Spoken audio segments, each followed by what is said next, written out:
Məgər bilmirsiniz ki, itayətli qullar kimi özünüzü kimə təslim etsəniz, onun da qullarsınız?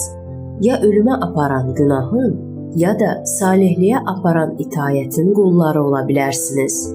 Allah bugün deyir, özünü kimə təslim etmisən? Daxilində indi hansı hisslər var? Daxilin nə ilə doldur? Çünki daxilində indi olan hisslər sənin kimə qulluq etdiyini göstərir. Əzizim, mənə aid olanın daxili şükürlərlə doludur. Amma üsyankara aid olanın daxilində isə daima üsyan var. Mənə aid olan övlad adlanır, mənə qarşı olan isə qul. Mən mənə aid olanları tanıyıram.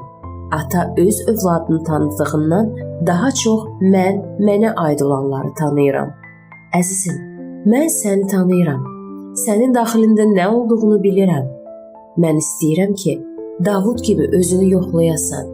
Səni səsləyən zaman cəsarətlə buradayam ya Rəbb deyəsən. Adəm kimi məni eşidəndə gizlənməyəsən. Çünki mən qorxacaq və gizlənəcək bir şey yaratmamışam. Yaratdığım hər şey sənin xeyrin üçün sənə xidmət edir. Əzizim, qorxu səndə düzgün seçim olmadığını göstərir. Çünki seçimindən əmin olan kəs qorxmur. İbrahim kimi, o oğlunu qurban verəndə məni seçənin bol həyata malik olduğunu bildiyinə görə qorxmadan itayət göstərdi.